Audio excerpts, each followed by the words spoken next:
परीक्षित को कब सुनाई? तो सूत जी कहते महाभारत युद्ध जब समाप्त हो गया,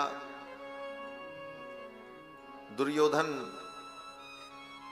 मृत्यु शैया पर पड़ा था, उसकी जंघाएं टूट गई थी। भीम ने अपनी गदा से दुर्योधन की जंघाओं को तोड़ दिया था, क्योंकि भीम ने प्रतिज्ञा की थी कि सभा में ताल ठोंक करके दुर्योधन ने कहा था द्रौपदी को निर्वस्त्र करके मेरी जंघाओं पर बैठा दो।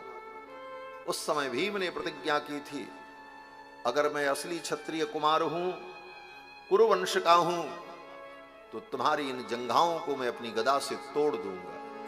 ये प्रतिज्ञा की थी। महाभारत युद्ध में भीम की इस प्रतिज्ञा को पूर्ण करने के लिए भगवान ने सारे उपाय किए। भगवान कितने भक्त वत्सल हैं। भगवान अपनी प्रतिज्ञा भले छोड़ दें, लेकिन अपने भक्तों की प्रतिज्ञा को नष्ट नहीं होने देते। ये पांडव भगवान के परम भक्त हैं। मम प्राणा ही पांडवाः। भगवान कहते हैं ये पांडव मेरे प्राण हैं। जैसे व्यक्ति के शरीर में 5 प्राण होता है, प्राण अपान व्यान समान उदान, भगवान कहते ये पांचों पांडव मेरे 5 प्राण हैं। मम प्राणा ही पांडवा। और अपने भक्तों की प्रतिज्ञा के लिए भगवान अपनी प्रतिज्ञा छोड़ देते। महाभारत में ठाकुर ने अपनी प्रतिज्ञा छोड़ी, और प्रतिज्ञा ही नहीं, अपनी प्रतिज्ञा छोड़ी, अपना पद छोड़ा, अपनी गरिमा को भी छोड़ दिया। यहां तक कि भगवान ने अपने भक्तों के लिए छोटे से छोटे काम को किया, लेकिन अपने भक्तों की प्रतिज्ञा नहीं टूटने। हां, वो भक्त चाहे कौरव पक्ष का हो चाहे पांडव पक्ष का हो, इससे मतलब नहीं, भक्त होना चाहिए। पितामह कौरव पक्ष के थे, लेकिन पितामह की प्रतिज्ञा को भी ठाकुर ने रखा। पितामह ने प्रतिज्ञा की कि हम शस्त्र उठवाएंगे कृष्ण से, और कृष्ण ने प्रतिज्ञा की हम शस्त्र नहीं उठाएंगे। भगवान ने कहा भक्त की ही प्रतिज्ञा बच जाए, हमारी बचे चाहे न बचे। अपनी प्रतिज्ञा छोड़ दी और भक्त भीष्म की प्रतिज्ञा रखी। भीम ने प्रतिज्ञा की थी मैं दुर्योधन की जंघाओं को तोड़ दूं। दुर्योधन ने बड़ा प्रयास किया। दुर्योधन की मां गांधारी ने कहा, गांधारी ने जीवन भर अपनी आंखों पर पट्टी बांध रखा था। यह तप था, गांधारी का त्याग था, और तपस्या त्याग में तो बड़ा बल होता है। पुत्र मोह में पड़ करके गांधारी ने कहा बेटा आज तक मैंने कभी संसार नहीं देखा। 100 पुत्र हुए लेकिन किसी पुत्र का मुख मैंने नहीं देखा, मेरा बेटा कैसा। मेरे पति की आंख नहीं है तो मैंने भी अपनी आंखों पर पट्टी बांध ली। लेकिन दुर्योधन आज तुम मेरी बात मान लो, निर्वस्त्र होकर, सारे कपड़े उतार कर निर्वस्त्र होकर मेरी आंखों के सामने प्रातः काल तुम आ जाओ, मैं पट्टी खोल करके एक बार मैं तुम्हें देख लूं। गांधारी ने सोचा इतने वर्षों की तपस्या है, आंख खोल करके मैं अपने पुत्र दुर्योधन को देख लूंगी, दुर्योधन का पूरा शरीर वज्र बन जाएगा, फिर भीम की गदा से वो टूटेगा नहीं, भीम की गदा से दुर्योधन की जंघाएं टूटेंगी नहीं, दुर्योधन बच जाएगा। भगवान जान गए। भगवान ने सोचा अगर ऐसा हो गया तो मेरे भक्त भीम की प्रतिज्ञा का क्या हो। भीम ने तो जंघा तोड़ने की प्रतिज्ञा की, और जंघा टूटनी चाहिए क्योंकि मेरे भक्त की प्रतिज्ञा है। इसलिए भगवान ने ऐसी लीला रच दी। भगवान ने जाकर के दुर्योधन से कहा मां के पास जा रहे हो? बोले हाँ मां की आज्ञा है निर्वस्त्र होकर के जाने की। बोले लज्जा नहीं आएगी? बच्चे होते तो कोई बात नहीं, इतने बड़े जवान हो गए, निर्वस्त्र होकर मां के सामने जाओगे? कम से कम अपने गुप्तांग को तो ढक लो। बोले मां की आज्ञा है निर्वस्त्र होकर।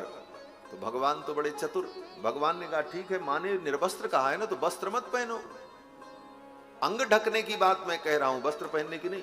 बोले तो कैसे? भगवान ने कहा केले का पत्ता लपेट लो। केले का पत्ता कोई कपड़ा थोड़ी होता है, निर्वस्त्र हो जाओगे। मां ने तो वस्त्र की बात की है, केले का पत्ता तो कोई कपड़ा होता नहीं है, और अंग भी ढक जाएगा और मां की बात भी रह जाएगी।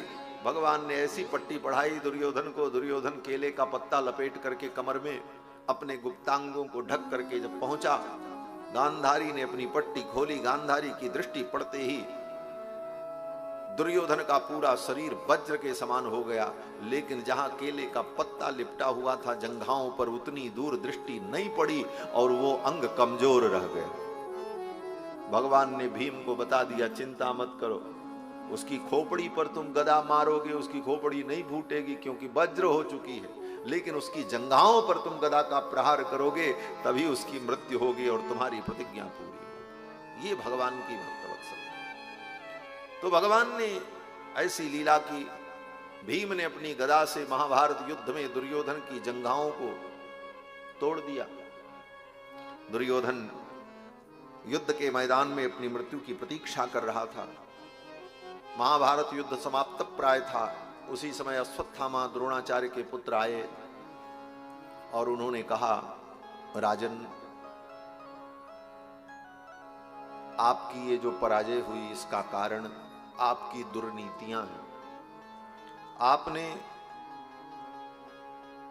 उनको सेनापति बनाया जो शरीर से आपके पक्ष में थे लेकिन मन से पांडव के पक्ष में थे। इसीलिए आपके पक्ष में इन लोगों ने मन से युद्ध नहीं किया, इसीलिए आपकी पराजय। आप हमें सेनापति बनाते तो विजय आपकी होती। दुर्योधन ने कहा, अब जो होना था हो गया। अश्वत्थामा ने कहा, अभी भी समय है, आप हमें सेनापति घोषित कर दो। 2 सैनिक बचे हुए हैं, कृपाचार्य और कृतवर्मा, इस युद्ध को मैं विजय में बदल दूंगा। दुर्योधन ने अश्वत्थामा को अपना सेनापति घोषित कर दिया। अश्वत्थामा ने प्रतिज्ञा की कि 5 पांडव के सिर को काट करके सूर्योदय के पहले मैं लेकर के आकर के आपके चरणों में रख दूंगा। अश्वत्थामा चल पड़े, पांडव के शिविर में पहुंचे। भगवान को मालूम हो गया था। भगवान पांडव को लेकर, द्रौपदी को लेकर के शिविर से बाहर चले गए। रात्रि में अश्वत्थामा पहुंचा, देखा द्रौपदी के 5 पुत्र सोए हुए थे। उन्हीं को पांडव समझा कि ये पांडव हैं और उनका सिर काट करके अश्वत्थामा लेकर के चला आया। द्रौपदी के 5 पुत्र एक रात्रि में मारे गए, सिर गायब, केवल शरीर बचा था।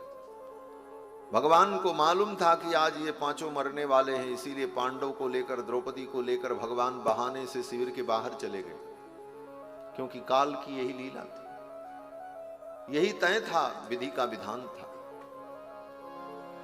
और जब उधर से लौट करके आए तो द्रौपदी ने देखा, द्रौपदी के 5 पुत्र मरे हुए। द्रौपदी के एक भी पुत्र बचे नहीं। महाभारत में 5 के 5 एक साथ मारे गए। द्रौपदी अपने पुत्रों के शव को देखकर रोने लगी, विलाप करने लगी। लेकिन एक बार भी भगवान कृष्ण से द्रौपदी ने उलाहना नहीं दिया। आज अगर कोई देवी होती और उसके 5 पुत्र मारे जाते और भगवान बगल में खड़े रहते, तो वो देवी अपने पुत्रों के शव को छोड़कर जाकर के भगवान के वस्त्र को पकड़ लेती और उन्हें झकझोरती और कहती, तुम भगवान हो? किस बात के भगवान हो? क्या है तुम्हारी भगवत्ता? तुम तो सर्वसमर्थ कहलाते हो, सर्वज्ञ कहलाते हो। अगर सर्वज्ञ हो तो तुम्हें पता नहीं था कि मेरे 5 पुत्र मरने वाले हैं?